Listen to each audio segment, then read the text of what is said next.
Bro, like this fucking rocket. You fucking dumbass. What the fuck? Cause, like, I mean, yeah, I play like a bitch.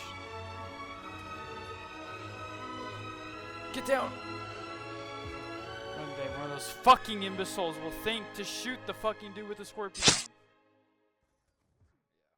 You're doing the Black Ops 2 veteran campaign, no guns. Wow. I'm not going to waste any more of your time because I'm already going to waste plenty of it. Let's go. You know, as most game challenges are, you usually tend to start from the beginning. So how fitting that the first mission of the challenge, Pyrrhic Victory, had pretty much everything that I was going to expect for the rest of the video. It had shitty turret spawns, dumb rocket guys, shitty collision, and it constantly forced me to use things I did not want to use. The second part of Pyrrhic Victory, on the boat after you defeat the MPLA, the game forces you to shoot this MG turret and blow up this boat. There's not really a whole lot you can do even after you kill the two guys, just kind of something that happens. I hit him, but the boat's still here. There was this really nice ammo box spawn up here, so I was definitely spamming it, throwing a lot of flashes down there, just making it easy for myself. But don't worry, my joy would only last for a few more seconds, as the game would force me to use yet another weapon I did not want to use, the Stinger. Unfortunately, just nothing I can do here. The helicopter just can't get blown up any other way. Overall, this mission just kind of felt like a rocket to the face. You fucking dumbass. What the fuck? Why does he shoot me point blank with an RPG? The rest of the mission is just kind of sneaking around with Hudson until the gameplay picks up again. And once it picks up again, I just go back to doing the same thing, hiding, throwing flashbangs, and just spamming the ammo boxes. But like what I said in the beginning, I left this mission with a lot of confidence. Now, I wish I had that same confidence in Gravity, because the next mission is Solarium, and we use a lot of gravity in that mission. Example, here's us swinging from a mountain and then gliding all the way to the base. And here's my less proud moment of me falling off this mountain on accident. I swear to God, it was the game's collision.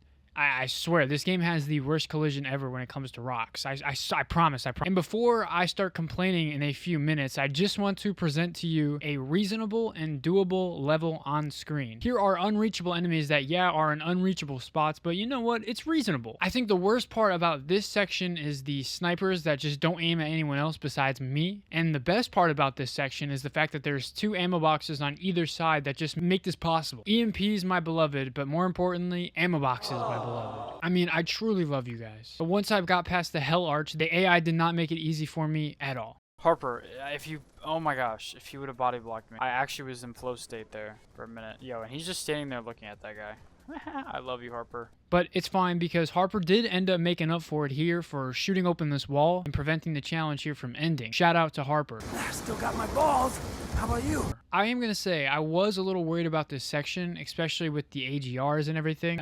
I mean, I know it's kind of, you know, overblown because you have the riot shield at the end and you can turn invisible, which I did use a lot, by the way. Once that was all done and my teammates finally realized that they had AI aimbot, and we found our new friend here, Eric. Then we sacrificed him for the ability to use the riot shield. So then this section of the campaign became a W key course, and I completed the second mission with ease. Ease. The definition of ease is freedom from difficulty, pain, or worry. I learned today that there is no such thing as freedom because I was forced to shoot down not one, but 3 helicopters in order to continue playing the game. I was confident this mission would be one I could do, especially after I bypassed shooting the APCs by using the mortar shells. So now I will admit I got a little upset with my horse.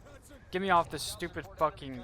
And in an act of rage, I might have tried to kill it, but since rage gets you nowhere in this world, I was instantly met with the fastest bit of karma. And that karma only continued. Trying to take this mission's ammo cache became a challenge because the enemies just kind of appeared out of nowhere. When I did eventually reach the checkpoint, which surprisingly I did, the cache was completely empty to my surprise. Then the moment I tried to leave, all these guys just spawned in. I know, like I truly can't tell you where these guys came from. Finally I made it out of there, and once I did, the last thing I needed to do was just return back to base. We all know what happens when you get back to base. Kravchenko comes rolling in with this giant tank, and you know, we all know what happens to him. Of course, I tap F to resist. So we're okay. Wood's not so much, though. I mean, it would have been unfair to fight the tank anyways. I don't use the word unfair a lot, but unfair isn't the only word I would use to describe time and fate. This is the only time I think I've ever wished a Call of Duty game to be 3 missions long. At the beginning of the mission, I said these unfortunate words. This actually might be one of my favorite missions. It's not going to be my favorite after. There's that old saying where it's like 2 bullets and a gun. Got Osama bin Laden, Hitler, and then you have time and fate. I'm honestly dropping a nuke right on time and fate. This mission honestly starts off with one of the easiest openings I've ever played in my entire life. And then all of a sudden, it's the fastest switch up in the world. It goes from God mode Menendez to you're not allowed to do this challenge anymore. And I thought the beginning of the mission was honestly going to be the worst part, and then I was going to get past it, and then it was just going to be like every other mission. No, this is the only mission that had 3 separate MP4 files. 3, and they're all an hour long. This, like, I'm rubbing my head while saying this because I'm trying to, like, understand like how this was so perfectly crafted to just fuck me over. Yes, there's a top view because I feel like this is easier to explain this way. So you got this like middle area, obviously this is where the player goes. And then you got this like area on the left side that's just completely unreachable. I've tried getting up there, and the game spawns 2 dudes up there, of course. Like, why the fuck not? You got on this wheelbarrow or this hay barrel thing, or whatever this is called, a wagon that you put your fucking, whatever. There's just a guy at all times on there, and then there's a guy behind him, and then you're thinking, okay, yeah, you just kill that guy and then kill the guy behind. There's a guy all the way in the back that's just watching them. And then you got all these snipers up in the windows, and they're all looking at you and you only, and then you got huts and woods, and oh my god. So I think I got carried away there. So this is a non-forced exception, is what I would have said if I didn't remember about halfway through editing that this map actually has Molotov cocktails. I got them on one of my previous runs of Time and Fate, but honestly, I was just getting shit on so much that I couldn't even remember. This isn't actually a non-forced exception, but I'm just so happy that we can finally move on with this section, continue the video. Let's go. Once we finally got that all cleared up, the courtyard was even worse, kind of like punished me. So once the game got done torturing me there, I at least got something cool. Got a lot of cocaine in the air. You know what else was in the air? A lot of flashbangs, because that is the ultimate carry. Can't say the same about Woods.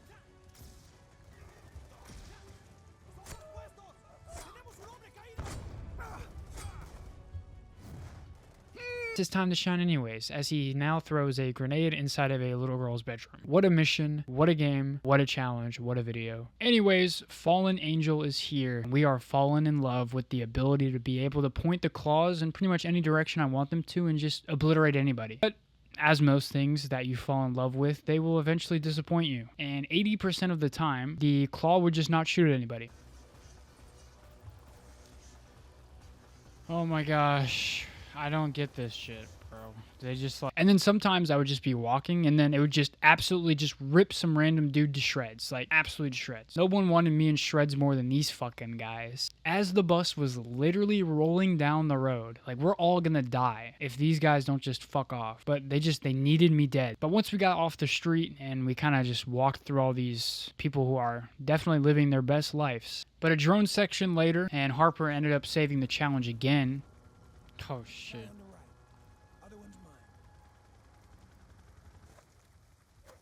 Thank you, Harper. Sorry, bro, I can't shoot, man. Shout out Harper again. But some shitty spy work later. We end up getting caught by Menendez, and he tries to fucking explode us. Like, he just tries to blow us up. Oh, shit. We barely escaped, and of course the game immediately throws you into a part of the campaign where you're forced to just pretty much shoot everything, but that's what the game wants you to believe. I can just run them over. In reality, you can just actually stomp on everybody in front of you, and I mean, when I mean stomp, I mean not even SpongeBob could get these guys flipped over. Oh my gosh! This is bad. You want to know what's pretty cool? Only having to shoot down just this wall is the drone. Obviously, we're not going to pick the drone because that requires a lot of killing and shooting. So we're going to pick the car. And we're just going to drive off into the sunset as Fallen Angel is now another mission in the books. And for those wondering, I did not burn Harper's face despite these very rude comments I made in Solarium. I love you, Harper. I'm actually burning his face. Anyways, now it's time for the best mission in the game. And this time I won't change my opinion. It opens with the greatest shot in Call of Duty history, followed by a section that requires 0 combat. Nice. Ziggy shocks the fuck out of this dude. And once the combat started, I went right back to dying.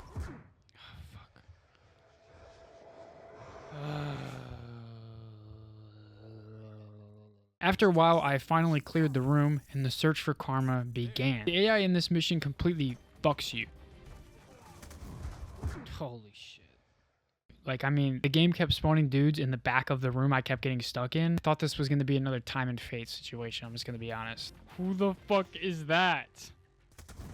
Who the fuck was that? Who came rolling around the corner like Jackie Chan? Oh my. Thankfully, I say the AI was fucking me, but the AI was actually so good that this made Valve's AI look pretty good. This corner became so interesting to them that once I got in it, it was the corner of attraction because everybody just came over, was fine with me just knifing them. But I do gotta give credit to Salazar. Sometimes the AI is pretty useless. I caught this clip.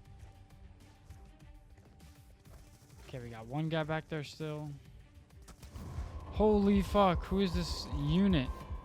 I think he just got absolutely slaughtered by Salazar. If I had a tier list, it's an S tier. But you know what's an F tier? The ability to die in a cutscene. Once karma is found on the dance floor, the game forces you into this bar shootout action scene. I can't fucking shoot. Oh my god.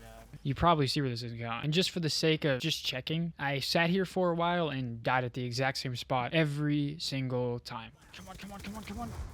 Bro. I mean, for progression's sake, I shot my way through this part. Honestly, I don't even know what to call this video anymore. But I do know what to call the greatest thing in this game. Galvanuckles. And maybe this map's AGRs, but you know, let's give it to Galvanuckles. We couldn't save karma, but my sanity is saved because I can now move on to the next mission. No more suffering, at least not for me. Something is getting shot this mission. The first few minutes though, it made me want to be the one getting shot though. It was the same old story, melted the moment my hair follicles got into frame. I did learn though, after a while, some random dude will just come over and shoot Noriega's plane for you. Wow. What a gentleman. The only good thing that I can say about this part though is that the checkpoint system completely fucked me over. So once I hit a checkpoint, guys behind me were still spawning it. Oh my gosh. Mason!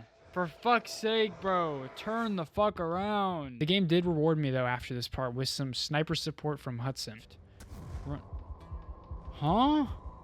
Little did I know he would be shooting me on the way to the hotel room, foreshadowing, I guess, what was to come. But we're going to focus on that later. For right now, I got to tell you my strategy. It was something revolutionary. Spam flashes and run. I did it well enough because the second half of the mission, I was able to complete without dying a whole lot. But no one cares about any of that. We all know what is coming. There is a guy that you have to shoot. Spoiler alert. It's Mason. I decided to shoot him in the leg. There's no workaround to this. Zero. Absolutely none. Also, hashtag never killing Mason. Menendez gave us that work. Hudson was removed from the series. Speaking of being removed from the series, we are now playing as a brand new character. Allow me to introduce Fareed. His mission was up next. And before I start yapping, dragonflies, fuck you. Bro, the dragonflies are just gonna fuck me all game. For whatever reason, I also tried using shock charges. I promise that was the last time I ever tried something new in my entire life. This was one of those missions where it was just kind of run, run, run. There's nothing. Just get shot at everywhere. And of course, the moment that I stopped running, the game rewarded me by throwing about 4 dudes into my room, and they slaughtered me instantly. Bro, why are just 3 guys coming in this one room? I mean, I know why. It's fucking because I'm in there. So, of course, I went right back to running like a bitch. But once I got past everyone without being killed, then I had to make the decision. Of course, to no one's surprise, I tried to shoot Menendez. Come on. For the sake of the challenge, the bullet never actually comes out, so it doesn't count as shooting. I didn't have to kill anybody in this gunner section, so nice. The drone control was nice, but I instantly was reminded of what I was playing when I took an RPG straight to the face the moment I was switched to Mason. I tried to get my boy PD Green here to lay down some fire, but I guess he got scared or something because he just kind of froze up and didn't do anything. It's okay because me and PD Green secured the rest of the area for making our capture on Menendez. And I guess Salazar was there too. I think my one-liner to Menendez sums up this mission pretty well. Joke's on you, Menendez. I captured you with just a melee. And speaking about one-liners, the king of one-liners yapped for a little bit longer until Briggs let us know that we were all going to die. And then, of course, this happens. No one leaves this room. You know I will kill you, David. But if you do not drop your gun, I will kill your friend. You've got 5 seconds to decide. How did you even... Everything was okay, though, because this mission had Galvanuckles. And, of course, They're the greatest thing in this game. Mix those things with EMPs and you got a recipe for a 25-minute mission. I didn't even notice this either, but when I was running through the game, I completely missed it. I have no idea how I didn't see this. I usually see stuff like this, but I missed it. I'm disappointed in myself, so like and sub. We now switch to Menendez, and he is outside of the room that Briggs is in. Crazy. What? Anyway, watching through this cutscene and coming on into the room, we all know what is coming next. Unlike Salazar, I will not be discharging my weapon today. Therefore, Briggs will live another day. Salazar's fate was sealed the moment Harper's ass came into frame, and then the game gave me the ability to control the claw, and it finally seemed like it was useful. Useful enough to send us off into the 10th mission of the game. If you've made it this far into the video, thank you so much, because we're officially in the end game. Get ready. Portis DA. Man, this has it all as well. Starting with the game forcing me to shoot down these drones with the SAM turret. It's gonna force me. Avert your eyes. Avert your eyes.